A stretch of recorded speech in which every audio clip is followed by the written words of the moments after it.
Hi friends, welcome to Gunti Nagaraju YouTube channel. ఒక విచిత్రం ఏంటంటే, నేను నిన్న మా చెల్లికి బంగారం కొందాం ఫ్రెండ్స్. అంటే మా చెల్లి తాడుని కరిగిచ్చి వేరే తాడు చేపించుకొని ఏదో చేస్తుంది. అన్నయ్య నాకు తెలియదు రా అంటే పోయినాం. పోతే అక్కడ అంటే బంగారం నిన్న వచ్చేసి 71,000 నిన్న తులం. అయితే అంత చాలా పెరిగింది ఫ్రెండ్స్, ఇంకా పెరిగే అవకాశాలు ఉన్నాయంట. అయితే బంగారాన్ని కరిగిచ్చే విధానం, వాళ్ళు మన బంగారం తీసుకపోతే ఇది నిజమా కాదా కరగబెట్టాలి అని చెప్పి అన్నారు. సరే అని చెప్పి కరగబెట్టి ఒక మార్కు అంటే దాన్ని ఏమంటారు స్కానింగ్ లో తీసుకొచ్చి బంగారం ఎంత ఉంది ఎంత కలిసింది అని చెప్పి చూసినాం. ఒరిజినల్ బంగారమే. కానీ బంగారాన్ని కాల్చే విధానం, ఆ వండ చేసే విధానం నేను మీకు చూపిస్తాను. నాకు ఆశ్చర్యం వేసింది, మీరే చూడండి. నేను ఈ వీడియోని మీకు ఎందుకు చూపిస్తున్నానంటే నాకు ఆశ్చర్యం అనిపించింది ఫ్రెండ్స్. ఫస్ట్ మేము తులం మీద కొంచెం 2 గ్రాములు ఉంటుంది, దాన్ని తాడిచ్చాము ఫ్రెండ్స్. వాళ్ళకి ఇట్లా నిప్పులు కొలిమి ఒక చిన్న గిన్నెలో, మన గిన్నె కూడా బాగుంది, గిన్నెలో వేసి పైన మూత పెట్టారు.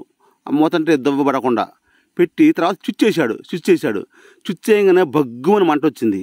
ఆ మంట ఇక ఎంత బాగుందంటే అసలు అది చూస్తుంటే చూడబుద్ధింది. ఆ బంగారం వేడి చేస్తున్నారు అన్నమాట, కరగబెడుతున్నారు. మనం ఇది ఓల్డ్ పద్ధతే, మరి దీనికి మిషన్లు లేవో ఏం పడో నాకైతే తెలియదు. ఆ బొగ్గులలోనే బంగారాన్ని మొత్తం కూడా అట్టా కాల్చేస్తున్నారు అన్నమాట. బంగారం అంతా కూడా ఒక్కడికి వస్తుంది. వాళ్ళ పరికరాలు చూపిస్తాను చూడండి. మొత్తం ఇగో ఇవన్నీ, మరి వీటిని ఏమంటారు నాకైతే తెలియదు. ఇవన్నీ వాళ్ళ పరికరాలు అన్నమాట. ఇవన్నీ బంగారంలో కరగబెట్టేటప్పుడు కలుపుతారన్నమాట. దాని ఏమంటారు షైనింగ్ రావడం కోసం, మెరవటం కోసం వాళ్ళ వర్క్ సామాన్లు ఇట్లా. ఇవి కటింగ్ బేర్లు, సుత్తెలు, ఎంత బంగారమైనా ఏదైనా సరే కటింగ్ బేరు సుత్తెలతో అంత వెళ్తుంది. ఇవన్నీ మరి వీటిని ఏమంటారో తెలియదు. మొత్తం ఇలా వస్తువులు అన్నమాట. ఇవన్నీ బంగారు షాపు, బంగారాన్ని కరగబెట్టే వాళ్ళ వస్తువులు. ఇవి ఇక్కడ స్విచ్ ఉంటుంది అన్నమాట. స్విచ్ చేస్తే ఇది పొయ్యి. ఈ పొయ్యిలో బంగారం నువ్వు ఎన్ని నెక్లెస్లు అయ్యి ఎంత రకరకాలుగా అయ్యి ఆ చిన్న గిన్నెలో వేసి మంట పెడతారు. మంట పెడితే 5 నిమిషాలలో ఏమవుతుందో మీకు చూపిస్తాను చూడండి.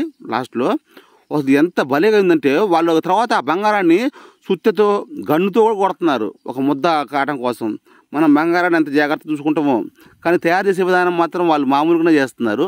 ఈ బంగారాన్ని ఒక ముద్ద చేసిన తర్వాత స్కానింగ్కి ఇస్తారన్నమాట. స్కానింగ్కి అంటే ఇందులో బంగారం ఎంత కలిసింది, రాగి ఎంత కలిసింది, అసలు బంగారం నిజమా కాదా, నాన్ కేడియమా అని చెప్పి ఉంటారు కదా.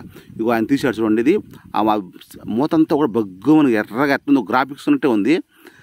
అందులో ఒక చిన్నగా మేము తులం మీద 2 గ్రాములు కదా ఇచ్చింది, అది చూపిస్తే చూడండి ఎంత ఉంటుంది. అది పెద్ద చైన్ అన్నమాట. అది చైను మళ్ళీ తాడేస్తారు కదా ఆడవాళ్ళలో. ఆయన పొడేసిండు. ఆ పొడి అంట బంగారం కొంచెం షైనింగ్ వస్తుందంట, బాగుంటుందంట ఆ పొడి. దాని అంటాడు ఆయన, చెప్పిండు, నాకు అది గుర్తులేదు. అవుపడుతుందా మీకు బిల్ల? చూపిస్తా చూడండి. అది ఆశ్చర్యం వేసింది ఫ్రెండ్స్. ఆ బిల్ల మొత్తం కూడా అలా అయింది. ఎంత చైన్ అయినా సరే ఒక ఎంతెంత రూపాయి బిల్ల, 5 రూపాయల బిల్ల ఉంటుంది అంత ఇద్ది అన్నమాట. అది ఫ్రెండ్స్, ఇది బగ్గం మణిపోతుంది.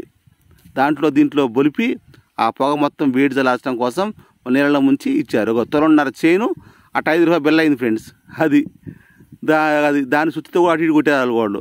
అది దాని స్కానింగ్ ఇస్తే బ్రహ్మాండమైన బంగారం తేలింది. అసలు నాకు ఆశ్చర్యం వేసింది అనమాట. అందుకే నేను వీడియో తీశాను. వీడియో నచ్చితే లైక్ చేయండి, షేర్ చేయండి, కామెంట్ చేయండి. తులంన్నర బంగారం కూడా 5 రూపాయల బిల్లంతా ముడుచుకుపోయింది. ఇది వాళ్ళు బంగారం ఎవరైనా కరగబెట్టే విధానం. ఓకేనా friends? Thank you. Me Gunti Nagaraju.